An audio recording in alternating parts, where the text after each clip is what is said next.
Assalamualaikum warahmatullahi wabarakatuh. Perkenalkan, nama saya Siti Hardiastuti Rindaswari dari Prodi Teknik Informatika dengan NIM 235333769. Ingin mempresentasikan materi tentang lapisan fisik. Lapisan fisik model OSI berada di bagian bawah tumpukan. Lapisan ini merupakan bagian dari lapisan akses jaringan model TCP atau IP. Tanpa lapisan fisik, Anda tidak akan memiliki jaringan. Modul ini menjelaskan secara terperinci 3 cara untuk terhubung ke lapisan fisik. Aktivitas dan lab packet tracker akan memberi Anda keyakinan yang Anda butuhkan untuk memasang kabel jaringan Anda sendiri. Nah, apa yang akan saya pelajari dalam modul ini? Judul modulnya lapisan fisik. Tujuan modul menjelaskan bagaimana protokol lapisan fisik, layanan, dan media jaringan mendukung komunikasi lintas jaringan data. Nah, di sini ada tujuan, karakteristik kabel tembaga, kabel OTP, kabel serat optik, media nirkabel. Ada tujuan dari lapisan fisik. Baik, saat menghubungkan ke printer lokal di rumah atau situs web di negara lain, sebelum komunikasi jaringan dapat terjadi koneksi fisik ke jaringan lokal harus dibuat. Koneksi fisik dapat berupa koneksi kabel atau koneksi nirkabel menggunakan gelombang radio. Jenis koneksi fisik yang digunakan bergantung pada pengaturan jaringan. Misalnya, di banyak kantor perusahaan, karyawan memiliki komputer desktop atau laptop yang terhubung secara fisik melalui kabel ke saklar bersama. Jenis pengaturan ini adalah jaringan kabel. Data ditransmisikan melalui kabel fisik. Selain koneksi kabel, banyak bisnis juga menawarkan koneksi nirkabel untuk laptop, tablet, dan ponsel pintar. Dan perangkat nirkabel, data ditransmisikan menggunakan gelombang radio.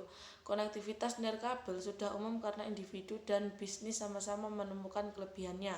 Perangkat pada jaringan nirkabel harus terhubung ke titik akses atau AP, nirkabel atau router nirkabel seperti yang ditunjukkan pada gambar.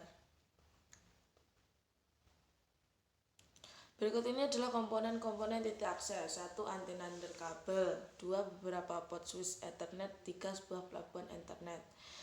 Mirip dengan kantor perusahaan, sebagian besar rumah menawarkan konektivitas kabel dan nirkabel ke jaringan. Gambar tersebut menunjukkan router rumah dan laptop yang terhubung ke jaringan area lokal. Koneksi kabel ke router nirkabel. Kartu antarmuka jaringan. Kartu antarmuka jaringan menghubungkan perangkat ke jaringan. NIC Ethernet digunakan untuk koneksi kabel seperti yang ditunjukkan pada gambar, sedangkan NIC jaringan area lokal nirkabel digunakan untuk nirkabel. Perangkat pengguna akhir dapat menyertakan satu atau kedua jenis NIC. Misalnya, printer jaringan mungkin hanya memiliki NIC Ethernet dan karenanya harus terhubung ke jaringan menggunakan kabel Ethernet. Perangkat lain seperti tablet dan ponsel cerdas mungkin hanya berisi NIC WLAN dan harus menggunakan koneksi nirkabel. Koneksi kabel menggunakan NIC Ethernet. Tidak semua koneksi fisik sama dalam hal tingkat kinerja saat menghubungkan ke jaringan. Lapisan fisik. Lapisan fisik OSI menyediakan sarana untuk mengangkut bit yang membentuk bingkai lapisan tautan data melalui media jaringan. Lapisan ini menerima bingkai lengkap dari lapisan tautan data dan mengodekannya sebagai serangkaian sinyal yang dikirimkan ke media lokal. Bit yang dikodekan yang membentuk bingkai diterima oleh perangkat akhir atau perangkat perantara. Nah, lapisan fisik simpel. Tujuan mengambil sinyal-sinyal individual ini dari media, memulihkannya ke representasi bitnya, dan meneruskan bit-bit tersebut ke lapisan tautan data sebagai bingkai lengkap. Di sini ada karakteristik lapisan fisik. Standar lapisan fisik. Nah, pada topik sebelumnya Anda memperoleh gambaran umum tingkat tinggi tentang lapisan fisik dan tempatnya dalam jaringan. Topik ini membahas lebih dalam tentang hal-hal spesifik tentang lapisan fisik. Ini mencakup komponen dan media yang digunakan untuk membangun jaringan, serta standar yang diperlukan agar semuanya berfungsi bersama. Protokol dan operasi lapisan OSI atas dilakukan menggunakan perangkat lunak yang dirancang oleh inisial perangkat lunak dan ilmuwan komputer. Layanan dan protokol dalam rangkaian TCP atau IP ditetapkan oleh Internet Engineering Task Force. Lapisan fisik terdiri dari sirkuit elektronik, media, dan konektor yang dikembangkan oleh para insinyur. Oleh karena itu, sudah sepantasnya standar yang mengatur perangkat keras ini ditetapkan oleh organisasi teknik listrik dan komunikasi yang relevan. Nah, ada banyak organisasi internasional dan nasional, organisasi pemerintah yang mengatur, dan perusahaan swasta yang terlibat dalam menetapkan dan memelihara standar lapisan fisik. Misalnya standar perangkat keras, media pengodaan, dan pensinyalan lapisan fisik ditetapkan dan diatur oleh organisasi standar berikut. Ada organisasi internasional untuk standarisasi, asosiasi industri telekomunikasi atau asosiasi industri elektronik, Persatuan Telekomunikasi Internasional, Institut Standar Nasional Amerika, Institut Insinyur Listrik dan Elektronik, Otoritas Regulasi Telekomunikasi Nasional termasuk Komisi Komunikasi Federal di AS dan Institut Standar Telekomunikasi Eropa. Selain itu, seringkali terdapat kelompok standar pemasangan kabel regional seperti CSA, Telenet, dan JSA atau JIS yang mengembangkan spesifikasi lokal.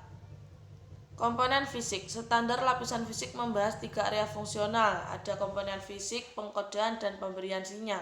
Komponen fisik adalah perangkat keras elektronik, media, dan konektor lain yang mengirimkan sinyal yang mewakili bit komponen perangkat keras seperti NIC. Antarmuka dan konektor, bahan kabel, dan desain kabel semuanya ditetapkan dalam standar yang terkait dengan lapisan fisik. Berbagai port dan antarmuka pada router Cisco 1941 juga merupakan contoh komponen fisik dengan konektor dan pinout tertentu yang dihasilkan dari standar. Pengkodean atau penyandian baris adalah metode untuk mengubah aliran bit data menjadi kode yang telah ditentukan sebelumnya. Kode adalah pengelompokan bit yang digunakan untuk memberikan pola yang dapat diprediksi yang dapat dikenali oleh pengirim dan penerima. Dengan kata lain, pengodean adalah metode atau pola yang digunakan untuk merepresentasikan informasi digital. Ini mirip dengan cara kode Morse mengodekan pesan menggunakan serangkaian titik dan garis. Nah, misalnya penyandian master pair merepresentasikan bit 0 dengan transisi tegangan tinggi ke rendah dan bit 1 direpresentasikan sebagai transisi tegangan rendah ke tinggi. Contoh penyandian Manchester diilustrasikan dalam gambar. Transisi terjadi di tengah setiap periode bit. Jenis penyandian ini digunakan dalam Ethernet 10 Mbps. Kecepatan data yang lebih cepat memerlukan penyandian yang lebih kompleks. Penyandian Manchester digunakan dalam standar Ethernet lama seperti 10 base T, Ethernet 100 base TX menggunakan penyandian 4B atau 5B dan 1000 base T menggunakan penyandian 8B per 10B. Persinyalan. Lapisan fisik harus menghasilkan sinyal listrik, optik, atau nirkabel yang memiliki 1 dan 0 pada media. Cara bit direpresentasikan disebut metode pensinyalan. Standar lapisan fisik harus menentukan jenis sinyal yang mewakili 1 dan jenis sinyal yang mewakili 0. Ini bisa sesederhana perubahan level sinyal listrik atau pulsa optik. Misalnya, pulsa panjang mungkin mewakili 1, sedangkan pulsa pendek mungkin mewakili 0. Nah, ini serupa dengan metode pensinyalan yang digunakan dalam kode Morse, yang dapat menggunakan serangkaian nada hidup mati, lampu, atau klik untuk mengirim teks melalui kabel telepon atau antar kapal di laut. Lebar peta. Media fisik yang berbeda mendukung transfer bit pada kecepatan yang berbeda. Transfer data biasanya dibahas dalam hal lebar pita. Lebar pita adalah kapasitas media untuk membawa data yang dapat mengalir dari satu ke tempat lain dalam jangka waktu tertentu. Lebar pita biasanya diukur dalam kilobit per detik, megabit per detik, atau gigabit per detik. Lebar pita kadang dianggap sebagai kecepatan bit, namun ini tidak akurat. Misalnya dalam Ethernet 10 Mbps dan 100 Mbps bit dikirim pada kecepatan listrik. Perbedaannya adalah jumlah bit yang dikirim per detik. Kombinasi beberapa faktor menentukan lebar pita praktis suatu jaringan. Nah, sifat-sifat media fisik. Teknologi yang dipilih untuk memberi sinyal dan mendeteksi sinyal jaringan. Properti media fisik, teknologi saat ini dan di hukum fisika semuanya berperan dalam menentukan bandwidth yang tersedia. Nah, ini adalah tabelnya ya di sini. Terminologi bandwidth. Istilah yang digunakan untuk mengukur kualitas bandwidth meliputi latensi hasil produksi bagus sekali. Latensi merujuk pada jumlah waktu termasuk penundaan yang dibutuhkan data untuk berpindah dari satu ke titik lainnya.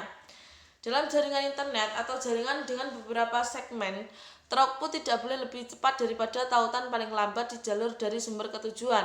Bahkan, jika semua atau sebagian besar segmen memiliki bandwidth tinggi, hanya diperlukan satu segmen di jalur dengan throughput rendah untuk menciptakan kemacetan dalam throughput seluruh jaringan. Nah, hasil produksi throughput merupakan ukuran transfer bit melintasi media selama periode waktu tertentu. Karena jumlah faktor, throughput biasanya tidak sesuai dengan bandwidth yang ditentukan dalam implementasi lapisan fisik.